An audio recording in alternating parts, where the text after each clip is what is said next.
Okay. Hello, everyone, and welcome to episode 2 of CyberCast.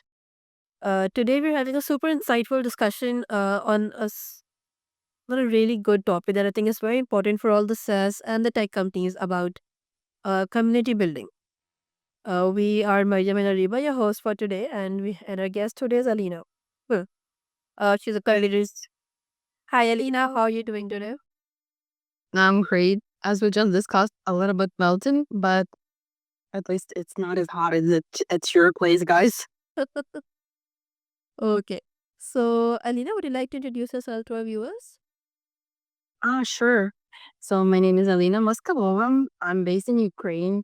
I've been in the digital marketing space for the past 13 years. My actually first job was I was writing comments under people's articles, and I got paid like $300 for 18 comments per month. Well, not I mean, I had to write 18 comments per day, so it was just a very strange job, but then it worked. That was the SEO back then, so it worked well. And the niche was paid alongs. So I kind of started my way here with a very gray black niche, I would say. But now I work at Link Helper. It's a lead generation tool for LinkedIn. It's my full-time job. And I also work part time with digital Olympus. I run their Slack community. And I'm also bringing my experience with running and building the community to Linked Helper. Aside from that, I love FBI documentaries, but I mostly like 60s, 70s, is whatever is without, high technology. So where people would actually use their brains and analytical skills to investigate things. I think that's I could talk a lot about my sign, but let's probably talk about why we're here. Okay. I think anybody who has been contacted with digital numbers knows who you are. So that's pretty much a lot of introduction. Okay. So Alina, apart from work, how would you define yourself? What decision did it led you to become what you are today? I mean, 13 years ago, a lot of people were not really comfortable with digital marketing. People were more bent towards traditional ways of marketing. So what led you to move in this space? Basically, look, I'm a people's person. I think it's okay to ask, like, it never hurts to ask. So, what got me here is my communication skills. At some point, I was actually doing freelance after my really long term job at doing like well, not doing paid loans, but working in that niche. I worked there for 6.5 years. And it was like very traditional SEO again for that time being. It was that. And then I went on freelance. And at some point, I really wanted to work under someone's guidance. I really wanted to get some internship, and actually work for free was fine with me. I wanted to work in a big company. So my third choice was I went to Team Solo. He's actually he's from the same hometown that I am from. And he went to school with my husband. So I was like, okay, why not asking him if maybe they have any internships where you can just, get this sense of working for a big company. But I failed my test and I went to Alexandria. I met during one of the conferences in Kiev. She was quite big and I really liked the vibe that she had. And I asked, hey, can I work with you? I had no clue what she was doing, by the way. I just thought that, hey, I want to get that experience. So that's how I got um that's how I got here today. And I stuck with Alex for it's like what 5.5 years now. I've been here and then she introduced me to my current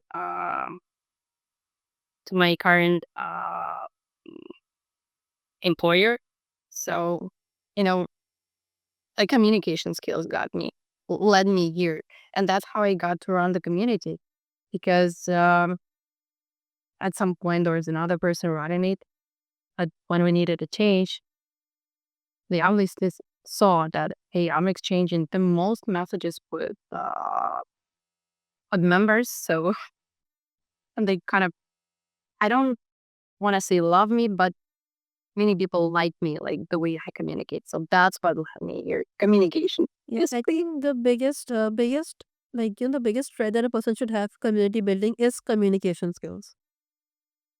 If you Absolutely. communicate properly, I don't think you can build a community at all.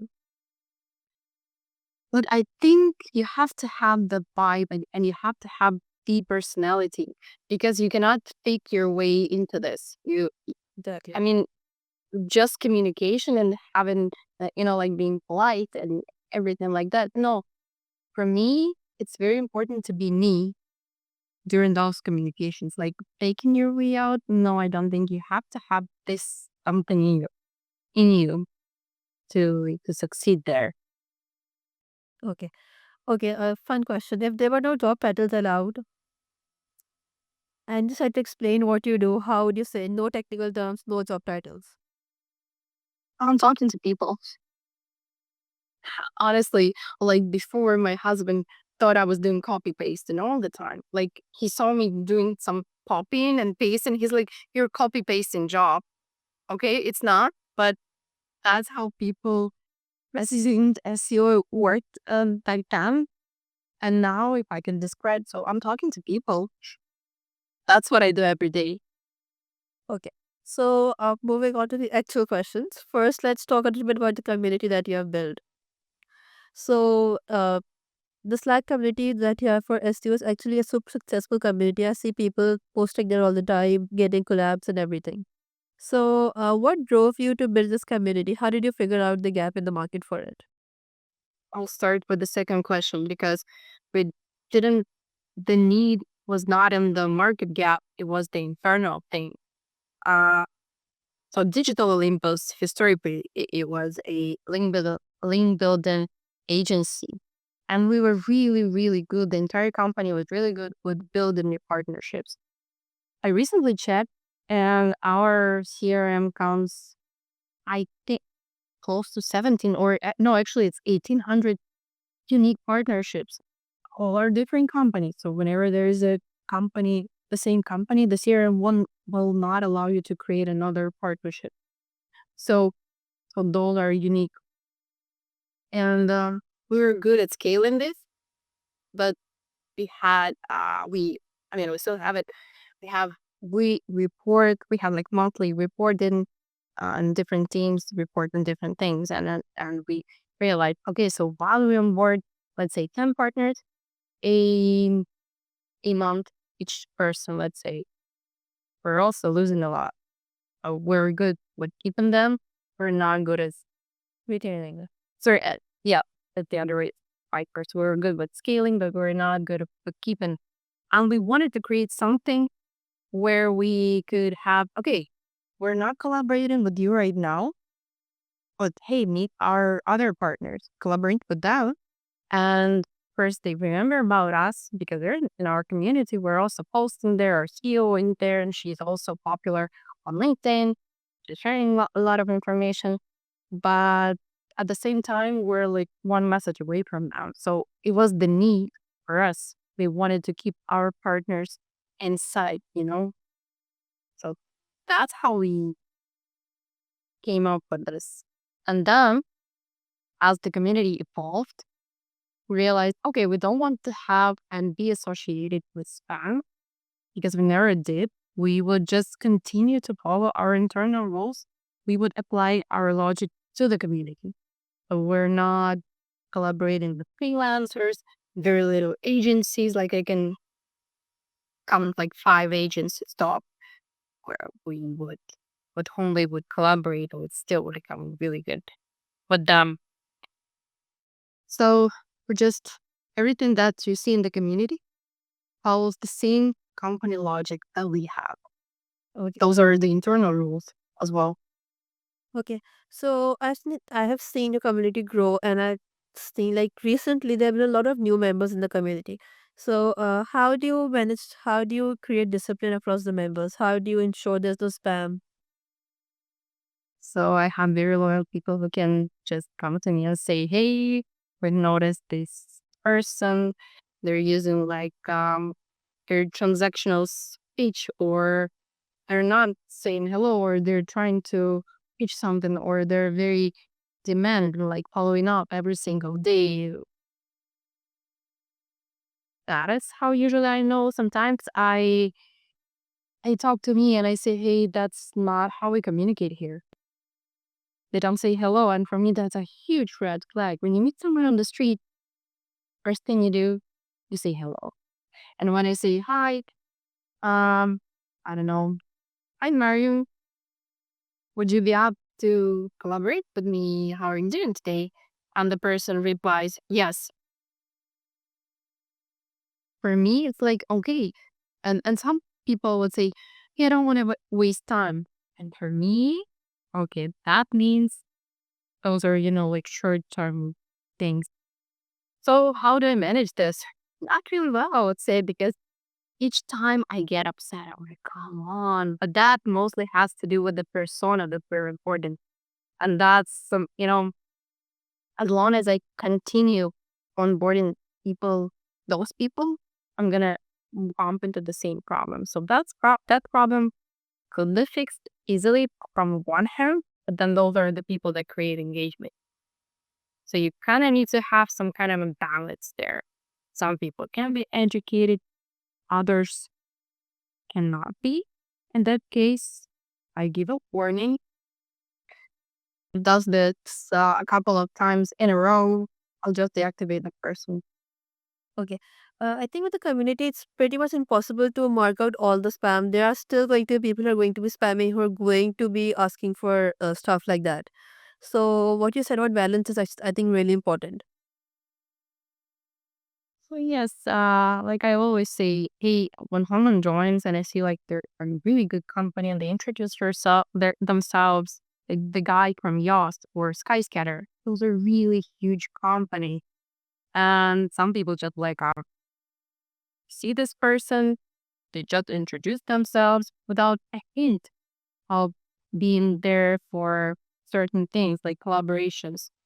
But they just black out and they start spamming those people. And normally those people just tell me, hey, I have these people for disturbing me. Can you do something about that? I have Vince from Bazuma who's ready to, like sometimes give me some mails, so it comes from members. Mostly it comes from members. And some people are very smart to message our CEO. And that's like a one-way ticket for economy. Okay. So let's move on to some questions from Ariba. Ariba. Yes. So here's, I think, a little technical one. So, how do you think that tech companies can benefit from community building, and how do you measure success or ROI? Any underrated KPIs that you swear by that you would like to tell us? Okay, so for tech companies, I think every tech company that respects themselves have to build a community. Why? It's not. It's about being closer to the people who actually use your product. You can learn about the features that they want to know. It can help you retain your customers. So it can help you onboard new leads. So that's why I see that every tech, not even tech company, but maybe if it's a big service company, they can still have their own community because they provide services. Why not being closer to the actual people who use their product or service? So I see multiple pros for this, but mainly customer retention and sourcing new leads. As for measuring success, it mostly has to do with the goal of the community. So let's say you want to onboard new leads and you measure how many leads you're able to source through this community. If you are, for example, there are members who used to use your tool, but for some reason they stopped. Okay, was your community able to reactivate those users? So it has to do with goals. That's where success comes. For example, you have aside from services that you provide, you also have conference, right? So were you able to sell tickets for conference? So it's like that. Depending on the goal of the community, you can set certain expectations and measure your return on investment. For us, for example, of Digital Olympus, um, since we're a ring building agency, links at some point were our currency. And since we know the cost per link, we could kind of calculate how profitable the community was during different times. But again, sometimes goals change, and depending on the goal, you can set certain expectations. And as for underrated, I think no one really, from what I saw, maybe they didn't have that problem, but tracking real engagement, not in direct messages, because usually the engagement is quite high, but like having people talking in the channel. So that's that's where I see that has endless field for improvement. Okay. So what does a healthy SaaS community look like to you? Like what are the what are the green flags for you? They give and they take. So what I noticed is that people read information, they don't add any reactions, they don't ask any questions. That's bad because you don't know, okay, was it valuable? Uh, am I supplying their need? I wonder, actually ask questions, you understand in which direction you should go. Yeah. That is first thing. Adana, who answers those questions? You have massive experience, but then you don't have the time to reply to those questions. I actually have a really like one of the best members. They've been in. He has been with us, I think, since day one. He's actually from Cloudway, so another hosting company owned by DigitalOcean, and he's very open when it comes to sharing information about their goals, marketing goals, successes, achievements, maybe even failures. Not only he's active with sharing this information, insights, but they're also um, but he is also very helpful to other members. On the contrary, I also have this community member who might ask, "Hey, can you share something like interesting? Because you've got so many going on," and they're like, "Oh no, I cannot do that because we have competitors in this community. I would not want them to see that." You know, so their brand lag is given and taken for me. Okay, so the early stage SaaS products, they rely heavily on community, and so building one from scratch is very tough, especially today. And what are the top strategies that you think one should use when getting started? Don't build it around the company. Don't build it around the product, but build it around the information. You know, like no one else most likely know what your target audience needs, what kind of information they're starving for. You have this, most likely, you will have insider data on um, customer support tickets. Like I recently analyzed with AI, with amazing tool, I analyzed all of the tickets that we had. So they were clustered and by analyzing all of those requests, I got information on the major problems. And you can do whatever with it. You can, I don't know, build content around it, and you can reply to questions and provide educational material to your audience. So build it around the product. Don't have your name there. Maybe you can say, "Hey, run by Digital Olympus," but then again, we don't really say like it's our community, but it's not Digital Olympus community. So don't make it Coca-Cola community. Make it, I don't know, food, beverages, then recipes community, and have it very niche. Filter out your audience. And that's yeah. Okay, and do you think that it's helpful to release a new version in the community first and then get an opinion before launching it for the audience? So it has a very huge. Okay, so if it's a well-established company with huge following on some social media, but again, social media is also a community. Yeah. And if you want to run a certain idea and you have a bunch of loyal users and you're really not certain which way to go, you may want to launch it. It still won't, it doesn't mean it's going to go in that direction and your strategy won't change. However, I would say no. I would say no, just research. If it matches what you need, just launch it and learn with it. It will evolve and be ready with it. You can prepare 10 strategies and maybe you won't choose any of those in the end of the day. So just launch it. Start it. Okay, I think that's the right answer. Not exactly what one should do. Now I think Mayran has a few more questions for you. Okay. Sorry. Okay. I think launching new versions is always a gamble. You don't know how it's going to end up. It could be a success, it could be a hit, it could be a miss, it could be anything basically. You just need to do it and then sleep on it. Okay. So, Exactly. okay, apart from okay, this is basically for SaaS products mostly, and the Facebook you must have seen there are a lot of Facebook communities for different SaaS products. Yeah. So Facebook is quite limited. I would say I'm a part of some kind of spying on some tools. So, but it's very limited. I don't know. I know, for example, I haven't been part of it. I think they dumped it. Belkins.io, it's a lead generation.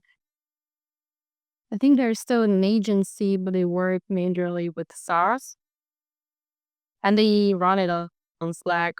I don't know what's inside, but since I know that uh, functionality is richer on Slack and Facebook, I know SaaS communities. I know some SaaS communities and I know that they're very active on Facebook, like this one for SaaS founders. I have no idea how I ended up there because I'm not the founder. They still let me in. So I get that sounds that they're not body was monitored really well. yeah, okay. Uh okay. This one is a little controversial, but I would like to know your opinion on it. Do you think C-level executives like the CEO, CFO, CTO, and their personal brand helps with effective community building, or is it just a fan club, not a community? Absolutely. Absolutely. Look at Super Back's story. The three guys who had massive following on LinkedIn were already um well known, their expertise. And then they one day they launch a community where they one message away from their followers and um they talk to them direct messages and they're really responsive in the beginning. Just imagine. And then for me, that's a huge challenge. Like for me, I have to be present on LinkedIn. I have to actively post there to onboard new people. So we're not there where it is a word of a mouth yet. It's there mostly come from LinkedIn. That means they're coming mostly at this time, at least from me. So yeah, having a personal brand is absolutely a must Okay. these days. Yeah, I've been in this field for around 8 7 8 years now, but at the beginning of this time, it was really easy to build a personal brand. There weren't a lot of people out there trying to do that, but now the competition is cutthroat. Everybody's trying to build a brand. Everybody's using ChatGPT to put up questions on LinkedIn, post on LinkedIn. Do you think such branding is successful, is good, or is it just a downfall? So I believe in you cannot take it for really long and people can sense it. People sense AI generated things. I use ChatGPT it to proofread my posts. That's due to the fact that English is obviously not my uh, native language, and I don't feel comfortable sometimes confident. And I need to improve the flow of my posts, but it's always me behind the words. And so to reply to your first question, yes, you can still build a brand, but you have to have your something that's unique about you, something that sets you apart from the others. You don't be different, don't be better, don't be bigger, just be different. So be, I don't know, unexpected, share something more personal, but not too personal. Like I see LinkedIn is becoming, I don't know, Instagram, and I'm My God, some people are people just posting their new closet. Don't find out what to see your new car. Okay. oh yeah. But yeah, it is possible. Just have the balance, have something unique. A unique angle or interesting. I don't know. Okay. So you've been really open on LinkedIn. I've seen you are calling out spam, negativity, misunderstandings publicly in the community. So despite of all that, how do you keep yourself going? Does it not bring you down? Like, no, I don't have the energy to deal with this anymore. Look, it brings me down sometimes. The other day, the guy, I deactivated his account, and he messaged me. He emailed me, like he sent me 2 emails in a row. At on one email, he called me. I don't remember what he called me, but when he touched my son, who is not even 3 years old, that's when just that was not right. Was like, what, the, what, what are you doing, dude? Like you're talking about the baby, and that got me like. I even screenshotted it and sent it to my husband. Hey, look what I have to sometimes deal with. Like I hear a lot of such things, but then like I get myself like lead through these emotions, and not for too long because I have a massive support. And you may not see this on public. They're not gonna come in they will not publicly defend me on under my post. They will come to my DMs. Like even people that I don't know, they will come to my DMs or Slack messages, and they will just support me and say, "Hey, listen, I hear you. I feel the same." So that what keeps me going, and sharing my experience, that like real experience and my real thoughts, problems, concerns, like releases me from some stress. So, Okay. Ariba? So, so Alina, continuing what you just said, do you think that AI automation and Gen Z user experience expectations are changing with AI? So do you think it's actually, is it good for communities? Is it hitting the spirit of communities? so I get the need for automated things when you grow. Doing things manually is kind of challenging and so time consuming.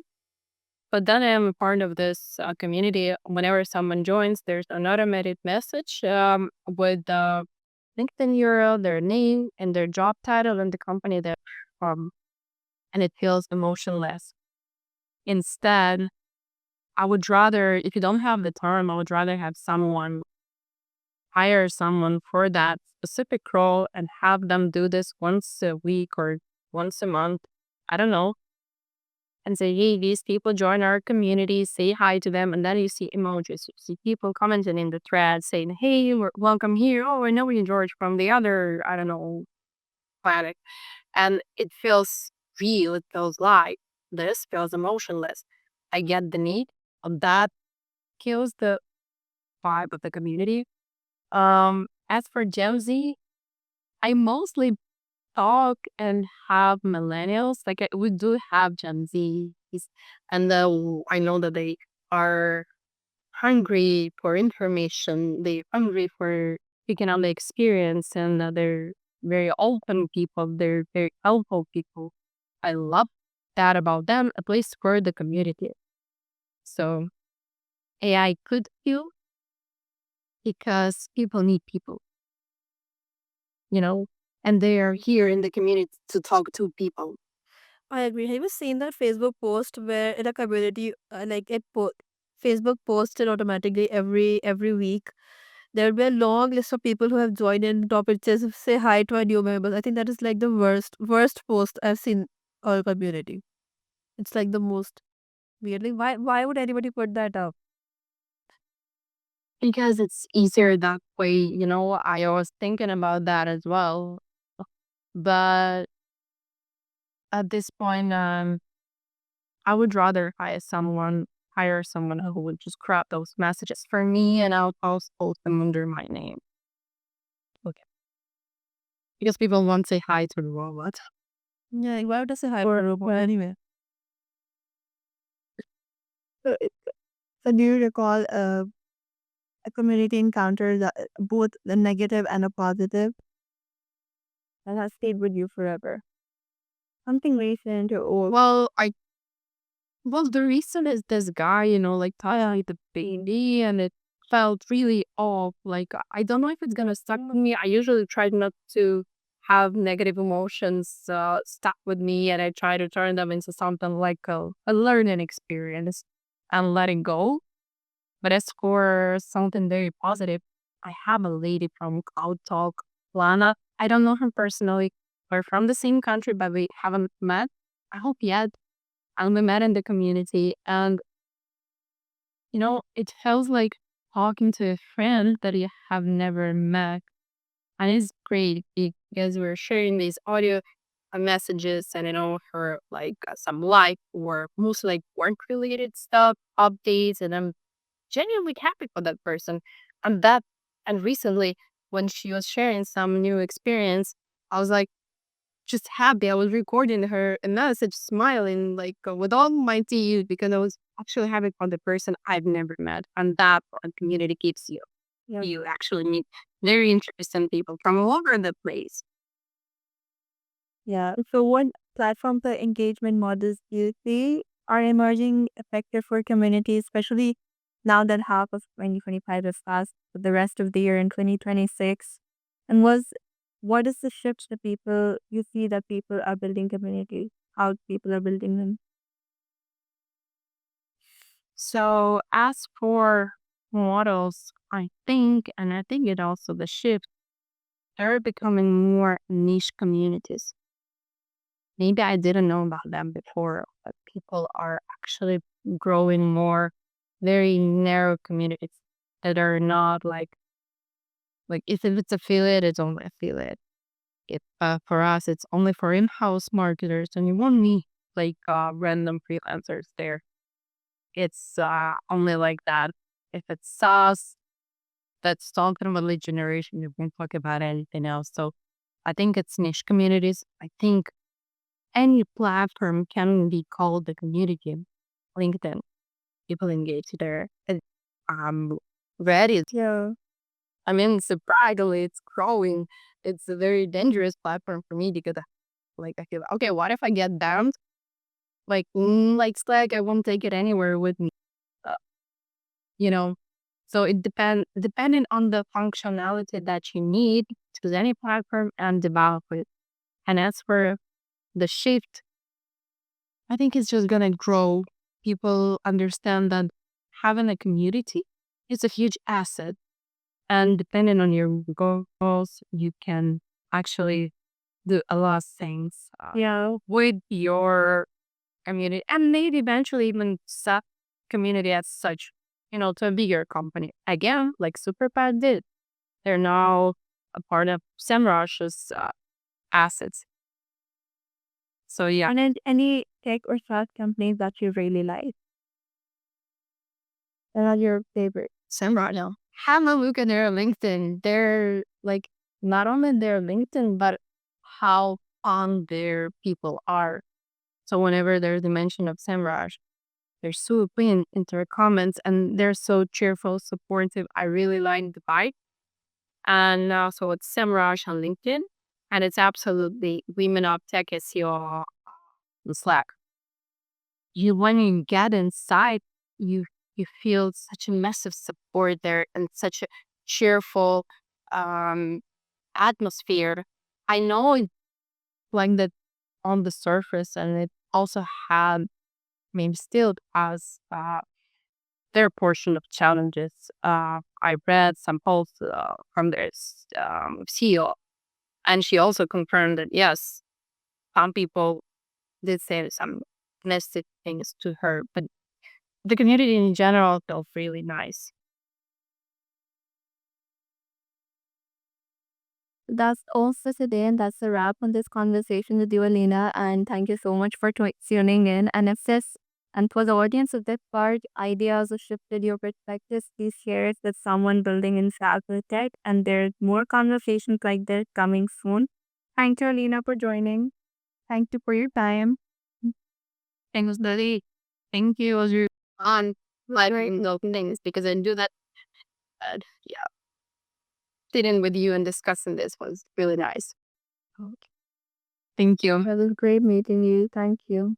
Thank you.